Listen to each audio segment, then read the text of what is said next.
থাকে সব। এইভাবে করে আল্লাহ রাব্বুল আলামিন কোরআন প্রবর্তিত সমাজের মধ্যে মানুষের জীবনের নিরাপত্তা দিয়েছে, সম্মানের নিরাপত্তা দিয়েছে, ব্যক্তি স্বাতন্ত্র্য এবং প্রাইভেসি দিয়েছে, পরধর্ম সহিষ্ণুতা দিয়েছে। অন্য ধর্মের প্রতি সহিষ্ণুতা এই পৃথিবীতে কাদের বেশি বলেন? বলেন। আল্লাহ রাব্বুল আলামিন বলেন, ওয়ালা তাসুব্বুল্লাযীনা ইয়াদউনা মিন দুনিল্লাহ। আল্লাহ তাআলা বলেন, তারা আল্লাহকে বাদ দিয়া যাদেরকে ডাকে তাদেরকে গালি দিও না। কারো দেবতা, কারো ভগবান, এদেরকে খবরদার গালাগালি করো না, আল্লাহ নিষেধ করেছেন। কারো মন্দির ভেঙো না, কারো প্যাগোডা ভেঙো না, কারো গুরুদুয়ারা ভেঙো না, আল্লাহ নিষেধ করেছেন। আমাদের দেশে সাম্প্রদায়িক সম্প্রীতি সব থেকে বেশি, আলহামদুলিল্লাহ বলেন। কিন্তু একটি দল রাত দিন খাইয়া না খাইয়া তাদের কাজ হলো বাংলাদেশে এবং বাংলাদেশের বাইরে আমাদের দেশে সাম্প্রদায়িক সম্প্রীতি নাই এই কথাটা ছড়িয়ে বেড়াচ্ছে তারা। আপনারা কি চিনছেন হুজুরদের? আমি আর বললাম না তারা কারা। এদের কাজটাই হলো সাম্প্রদায়িক সম্প্রীতি। মুসলমান যদি পার্লামেন্টে আমাদের বলা হলো ইরাকের জন্য দোয়া করতে, মনে আছে না আপনাদের? পার্লামেন্টে আমাকে ইরাকের জন্য দোয়া করতে বলা হলো, তারা বললেন দোয়া করেন। তো আমি তো পার্লামেন্ট ইরাকের জন্য সব জায়গায় দোয়া করেছি, কেঁদে কেঁদে দোয়া করেছি, লক্ষ লক্ষ মানুষ নিয়ে দোয়া করেছি। আমি তাদের কথায় দোয়া করিনি। আমি বলেছি, আল্লাহ মুসলমানেরা যত জায়গায় বিপদে আছে, মুসিবতে আছে, তাদের তুমি সাহায্য করো। তো পৃথিবীতে যত জায়গায় মুসলমান বিপদে আছে, ইরাক কি বাদ পড়ছে? বাদ পড়ে নাই। এটা ছিল তাদের একটি রাজনৈতিক দোয়া।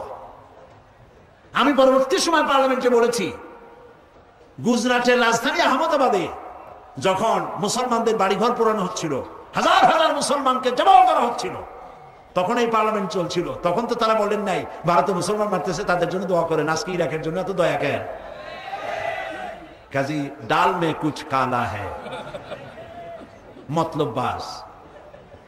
মুসলমানদের হাজারো বাড়ি যদি পুড়ে যায় দেখতে আসবে না, যদি অমুসলিমের বাড়িতে একটা ঢিলা পড়ছে কেমনে কি গোষ্ঠী শুদ্ধ আয়সা মরবে না বাঁচবে ঢিসা করতে পারে না। এটি হলো ধর্মনিরপেক্ষ মতবাদ। গতকাল তো বলছি, মনে আছে না? এই ধর্মনিরপেক্ষ মতবাদের জন্য তারা নারায় তকবীর আল্লাহ আকবর বাদ দিয়েছে, সব স্লোগান দেয় কিন্তু আল্লাহ আকবর বলে না, ঠিক কিনা? আল্লাহ তাআলা তাদেরকে এগুলি বোঝার তৌফিক দান করুন, আমরা বলি আমিন। সবাই বলেন আমিন। এখন ইসলাম মুসলমানরা যেন অর্থনৈতিক দিক থেকে তারা যেন নিজ পায়ে দাঁড়াতে পারে, সেই জন্য আল্লাহ তাআলা কোরআনে কারীমের মধ্যে বলে দিয়েছেন,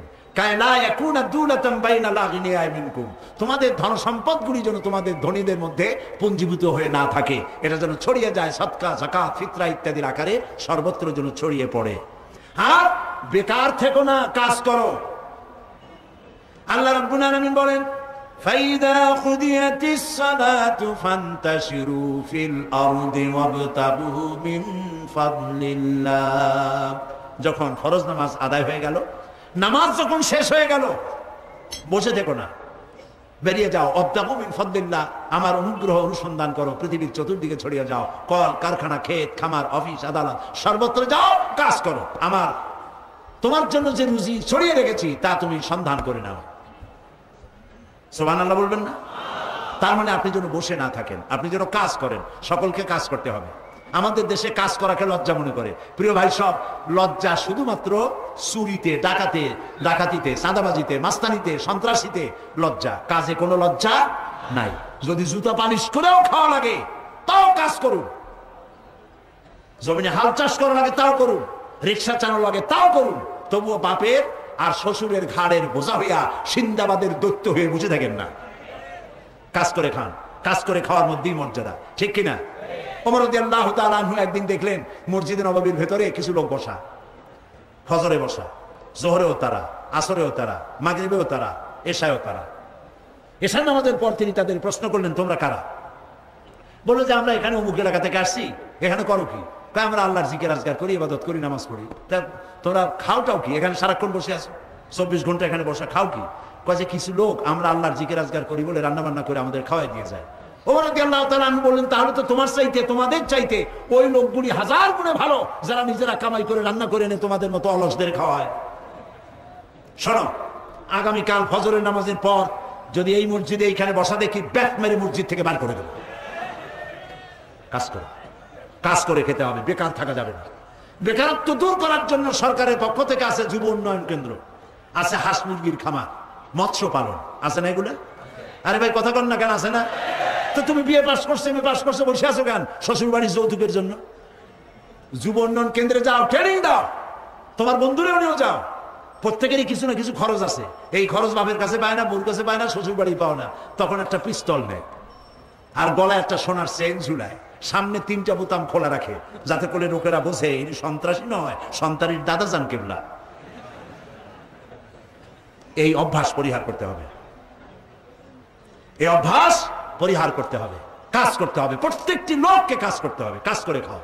হাত, এই যারা হাত পাইতে নেয়, এই হাতের কোন মর্যাদা নাই আল্লাহর কাছে। মর্যাদা ওই হাতের যে হাত দিয়ে এরকম দেয়। আল্লাহর কাছে দোয়া করতে হবে, আল্লাহ আমি যেন হাতটা এরকম করতে পারি সারা জীবন, বলেন আমি। সমস্ত যুবকদেরকে কাজের প্রেরণা দিচ্ছি আমি। মাহফিলে যত যুবক এসছেন সবই যুবক, আলহামদুলিল্লাহ, কোন আলহামদুলিল্লাহ। বুড়াদের যদি হাত তুলতে বলা হয় তা আমার মনে হয় 1% হবে কিনা সন্দেহ। তবে এই 1% থাকা ভালো।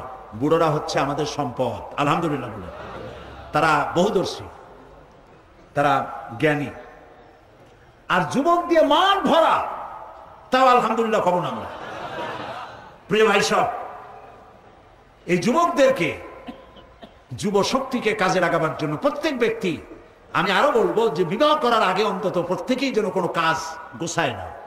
যৌবন যদি যৌবন কাল এসেছে, বিয়ে হচ্ছে না, রোজা রাখো আর একটা কাজ নাও, তারপরে বিয়ে করিয়া তারপরে যা হয় হবে। আগে একটা কাজ হাতে নেওয়া প্রয়োজন, তা না হলে বাপ মার উপরে বোঝা হয়ে যায়।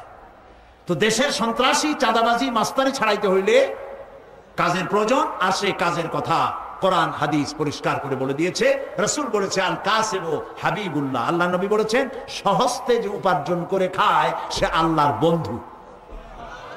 আলহামদুলিল্লাহ বলে, আল্লাহর বন্ধু হতে কারা কারা রাজি? দেখি তো হাত। আলহামদুলিল্লাহ, হাত নামান। আমরা যেন আল্লাহর বন্ধু হতে পারি ভালো কাজের মধ্য দিয়া, বলেন আমিন। এখন আল্লাহ তাআলা যাদেরকে ক্ষমতা দেন, ক্ষমতা চিরকাল থাকে না, থাকে। আজকে ফ্ল্যাগ উড়বে, কালকে ফ্ল্যাগ থাকবে না, ঠিক কিনা? আজকে পুলিশে স্যালুট দেবে, কালকে ওই পুলিশে আবার পিটাইবে, এটা ঠিক কিনা? স্বরাষ্ট্রমন্ত্রী আমার দেশে যা হইল, মন্ত্রিত্ব যখন থাকে না, পিটান দিয়ে কেউ বাঁচতে পারে নাই, ওই পুলিশই পিটাইছে। যারা স্যালুট মারে, ওই যে আমি বলছি না যে স্যালুটের কায়দাই ভিন্ন।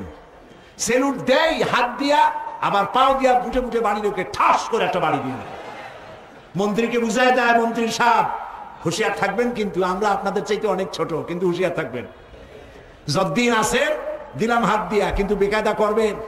কোন কোন প্রকল্পের কত টাকা মারছেন, কেরামুন কাতিমিন আছে, হিসাবে লিখিত হয়। পরবর্তী সরকার এসে তালাশ করে বাইর করে, সেই সময় কিন্তু হাত দিয়া না, পাও দিয়ে দেব।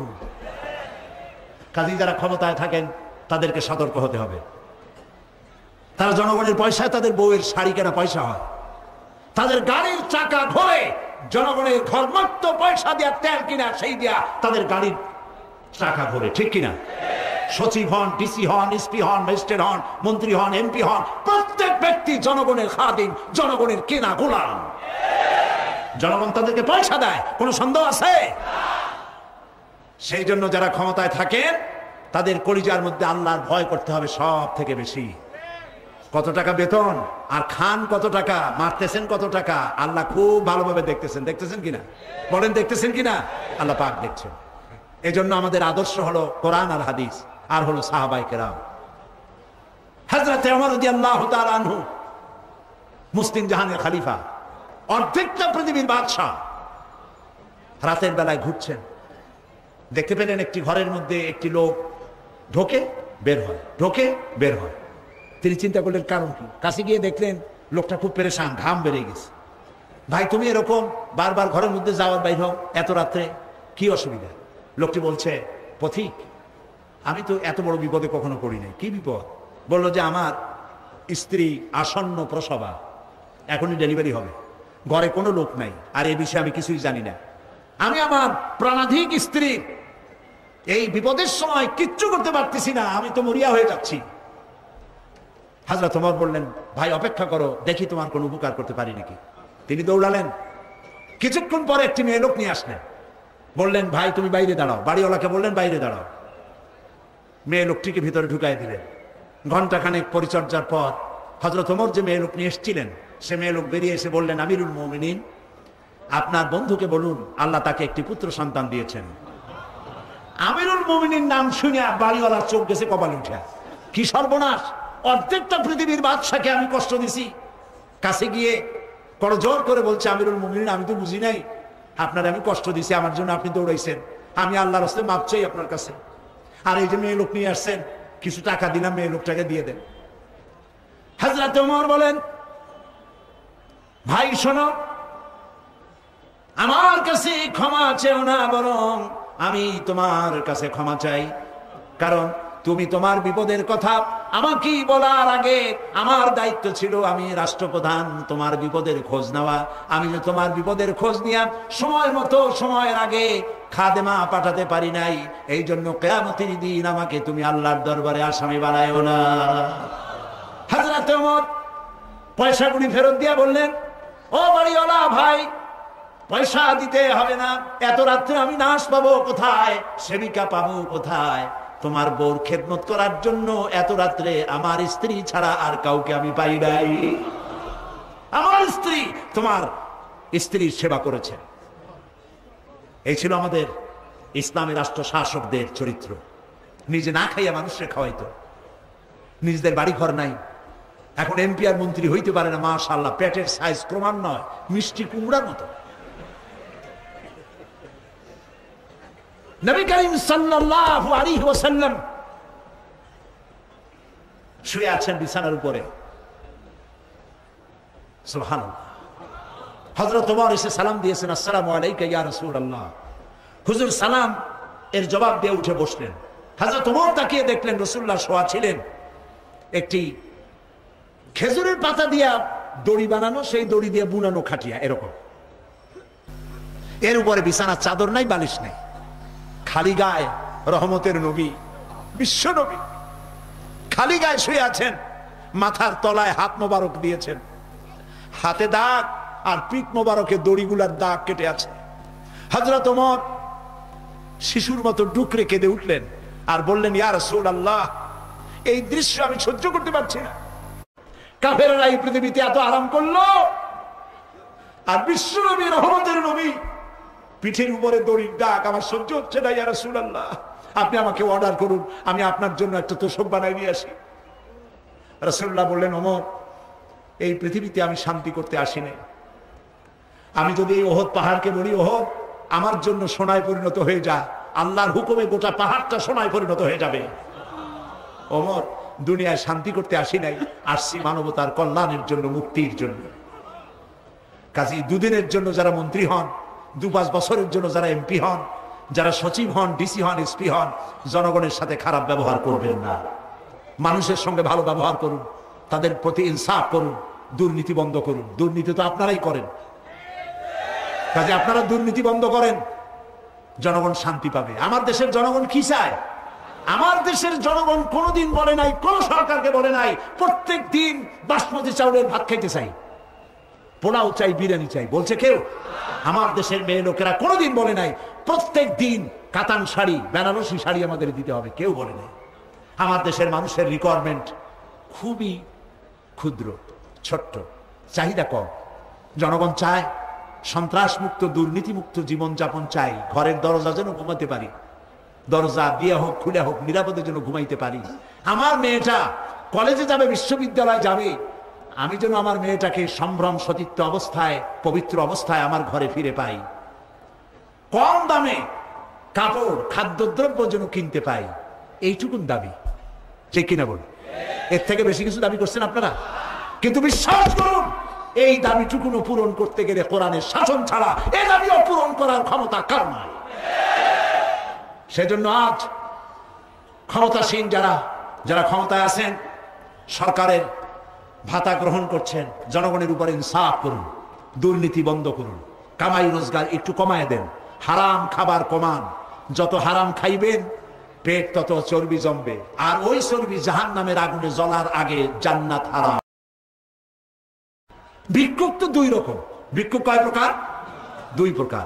এক প্রকার ভিক্ষুক হলো অশিক্ষিত, আর এক প্রকারের ভিক্ষুক হলো শিক্ষিত। অশিক্ষিত ভিক্ষুক লেখাপড়া জানে না, হাত পায় নাই, হাত পাও নাই, চোখ কান নাই, তারা রাস্তায় বসে আল্লাহর রাস্তায় ভাই লা ইলাহা ইল্লাল্লাহ একটা টাকা দাও, এরা হলো অশিক্ষিত ভিক্ষুক। আর শিক্ষিত ভিক্ষুক চেয়ারে বসে, সরকারের চেয়ারে বসে চাকরি নাম করে যারা কোটি কোটি টাকা খায়, এরা হচ্ছে অশিক্ষিত ভিক্ষুক। শিক্ষিত ভিক্ষুক মানুষের পিঠের উপরে রিভলভার ঠেকাইয়া যারা চাঁদাবাজি করে, তারা যেমন সন্ত্রাসী, যেসব অফিসার ফাইল আটকাইয়া টাকা খায় তারাও সন্ত্রাসী। সুতরাং এই সন্ত্রাস থেকে, দুর্নীতি থেকে জাতিকে মুক্ত করতে কোরআনের শাসন ছাড়া আর কোনো বিকল্প নাই। আর একটি কথা বলি, মোনাজাতের দিকে যাব। আর মোনাজাতের জন্য আবেদন জানাই প্রত্যেক দিনের মতো, দাঁড়ানো ভাইরা কয়েক সেকেন্ডের মধ্যে বসে পড়ে, কয়েক সেকেন্ড, 1 মিনিটও বলিনি, দাঁড়ানো ভাইরা এবার বসেন। আমি কিন্তু দেখতে পাচ্ছি আলহামদুলিল্লাহ আমার চোখ ভালো কাজ করে, আলহামদুলিল্লাহ। ডায়াবেটিসে আমার যদ্দূর ক্ষতি করছে, চোখে ক্ষতি করে নাই, আলহামদুলিল্লাহ। 16 বছর আগে যে চশমা নিয়েছি, এই চশমা এখনো ব্যবহার করি, লেন্স পাল্টাতে হয়নি, আলহামদুলিল্লাহ। সম্ভবত কোরআনের বরকতে আল্লাহ এটা দিয়েছেন। আপনারা দোয়া করেন আল্লাহ আমার শরীরের জন্মসূত্র থেকে যা দিয়েছেন, মৃত্যুর আগে তা যেন কিছু না নেন। আমিও সকলের জন্য দোয়া করি আল্লাহ যেন আমাদের সকলকেই নিয়ামত দান করেন। তো আমি দেখতে পাচ্ছি দূরে, সব জায়গায় দেখছি, যদ্দূর আমার চোখ যায়, দাঁড়ানো ভাইয়েরা মেহরবানি করে বসুন, বসেন, মোনাজাত হবে। প্রিয় ভাই সব, আমাদেরকে এই আজকের মাহফিলে যত লোক আসছেন, এর মধ্যে হিন্দু, খ্রিস্টান, বৌদ্ধ আছে না? বলেন আছে না? আছে। আপনারা মুসলমান হওয়া লাগবে না। হিন্দু হিন্দু ধর্মে থেকে, খ্রিস্টান খ্রিস্ট ধর্ম থেকে, বৌদ্ধ বৌদ্ধ ধর্ম থেকেও কোরআনের আইন যদি চালু হয়, আপনারা শান্তি পাইবেন। সুবহানাল্লাহ। ও আজকে 2 জন ইসলাম কবুল করার জন্য আসছে, পাঠান তাড়াতাড়ি পাঠান। 2 জন আসছে, একজনের নাম সুবোধ কুমার হাজত, খোকন কুমার হাজম, আর বাড়ি হলো, তার ধর্ম খ্রিস্টান ধর্ম, বাড়ি মনসাপাড়া, দুর্গাপুর, নেত্রকোনায় বাড়ি, থাকে এখন চট্টগ্রাম চাঁদগাঁও। নাম পছন্দ করেছে শরীফ আহমদ। আর আরেক ভাই হচ্ছে নাম কাজল দাস, বাপের নাম বাবুল দাস, মায়ের নাম রিনা দাস, ধর্ম হিন্দু, আর বাড়ি হলো পশ্চিম পটিয়া, দক্ষিণ বর্ষী, পশ্চিম পটিয়া। বর্তমান নাম পছন্দ করেছে মোহাম্মদ বেলাল হোসেন। আলহামদুলিল্লাহ। আসো আসো তাড়াতাড়ি কাছে। লা ইলাহা ইল্লাল্লাহু মুহাম্মাদুর রাসূলুল্লাহ। আল্লাহ ছাড়া কোনো ইলাহ নাই, মাবুদ নাই, উপাস্য নাই। মুহাম্মদ সাল্লাল্লাহু আলাইহি ওয়াসাল্লাম আল্লাহর প্রেরিত রাসূল। আশহাদু আন লা ইলাহা ইল্লাল্লাহু ওয়াহদাহু লা শারীকা লাহু ওয়া আশহাদু আন্না মুহাম্মাদান আবদুহু ওয়া রাসূলুহু। আমি সাক্ষ্য দিচ্ছি আল্লাহ ছাড়া কোনো ইলাহ নাই, মাবুদ নাই, উপাস্য নাই। তিনি এক, তিনি একক, তার কোনো অংশীদার নাই। আমি আরো সাক্ষ্য দিচ্ছি মুহাম্মদ সাল্লাল্লাহু আলাইহি ওয়াসাল্লাম আল্লাহর বান্দা এবং তার প্রেরিত রাসূল। সবাইকে বলো আসসালামু আলাইকুম। মাশাআল্লাহ, একজন খ্রিস্টান একজন হিন্দু, 2 জন হয়ে গেল আমাদের তাওহীদবাদী ভাই। আলহামদুলিল্লাহ। আমাদের এই নিষ্পাপ 2 ভাইকে যথারীতি আপনাদের পক্ষ থেকে আমি তাদেরকে আলিঙ্গন করছি।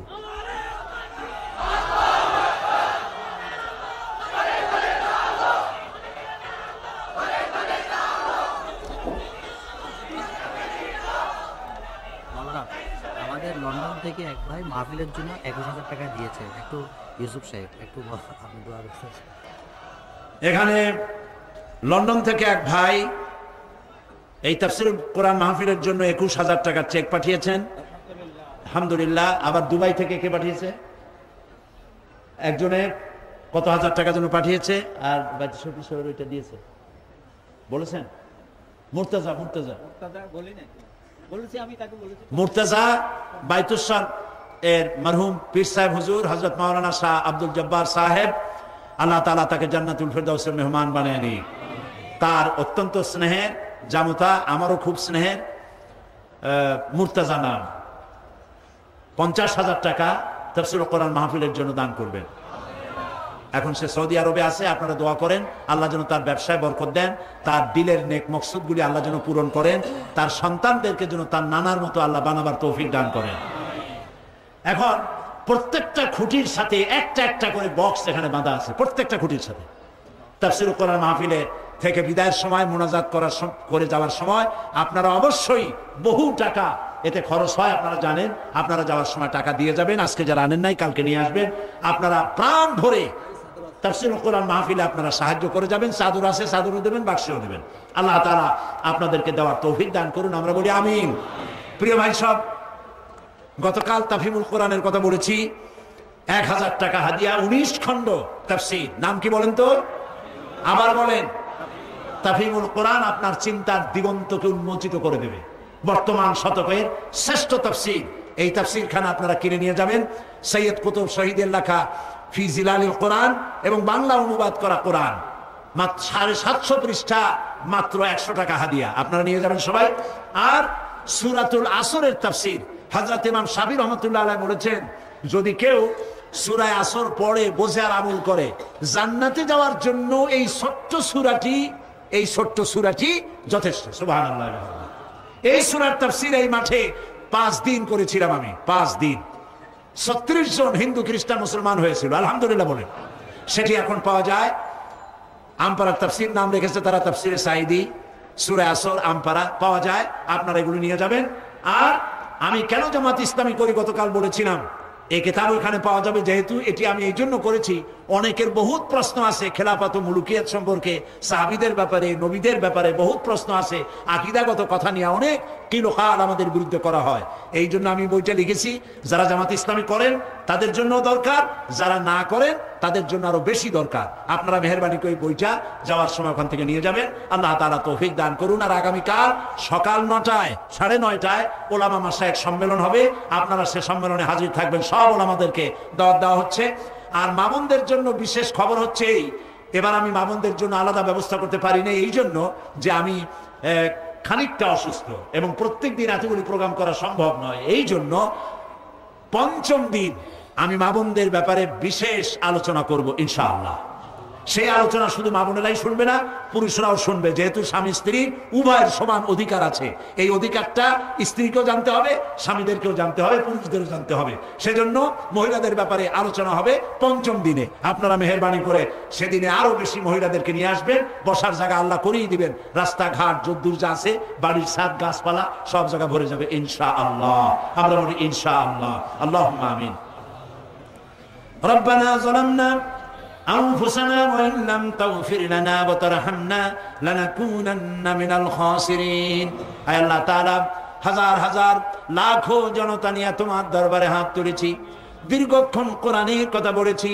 মাবুদ গো, দয়া করে আমাদের জিন্দেগীর সকল গুনাহ খাতা মাফ করে দাও। আমাদের মা বাপ দুনিয়া থেকে যারা বিদায় হয়ে গেল, কবরগুলিকে জান্নাতের টুকরায় পরিণত করে দাও।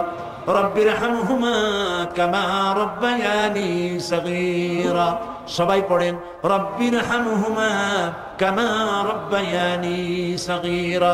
আবার পড়েন, রব্বির হামহুমা কামা রব্বায়ানি সগীরা।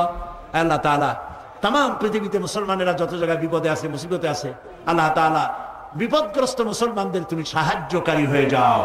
আল্লাহ তাআলা আমাদের মধ্যে যারা ঋণগ্রস্ত, ঋণ পরিশোধের তৌফিক দিয়ে দাও রব্বুল আলামিন। আজকে আমরা এখানে সন্ত্রাসের ব্যাপারে কথা বলেছি, হত্যাকারী, চাঁদাবাজি, মাস্তান যারা করে, ধর্ষক, তাদের বিরুদ্ধে কথা বলেছি কোরআন হাদিস দিয়ে। আল্লাহ একটা দোয়া করি রব্বুল আলামিন, এদের জ্বালায় আমরা অতিষ্ঠ হয়ে গেছি। আল্লাহ এই সন্ত্রাসী, ধর্ষক, হত্যাকারী, চাঁদাবাজ, মাস্তান এগুলোর তুমি হেদায়েত করে দাও। আল্লাহ এগুলোর তুমি হেদায়েত করে দাও। আল্লাহ তাআলা তুমি দয়া করে এগুলোকে হেদায়েত করে দাও। আল্লাহ তাআলা তোমার ইলমে যদি জানা থাকে এদের কিসমতে হেদায়েত নসিবের নাই, তাহলে আল্লাহ হামান, নমরুদ, সাদ্দাত এগুলোর যেমনি তুমি ধ্বংস করছো, আমার দেশের সকল সন্ত্রাসী, অপহরণকারী, চাঁদাবাজ, মাস্তান, ধর্ষক এদেরকে গজব দিয়া বাংলার মাটি থেকে চিরকালের জন্য মুছে ফেলে দাও আল্লাহ তাআলা। আল্লাহ তাআলা তুমি আমাদের দোয়া কবুল করো। আল্লাহ তাআলা প্রশাসন যারা চালায়, দেশ যারা চালায়, তাদেরকে ইনসাফ করার তৌফিক দাও। সকলের কলিজার মধ্যে জাহান্নামের ভয় দিয়ে দাও, কবরের ভয় দাও, মওতের ভয় দাও, জনগণের প্রতি ইনসাফ করার তৌফিক দাও। অনেকের অসুখ আছে, বিসুখ আছে আল্লাহ, প্রত্যেকের রোগ ব্যাধি, আমাদের সবার কিছু না কিছু রোগ আছে।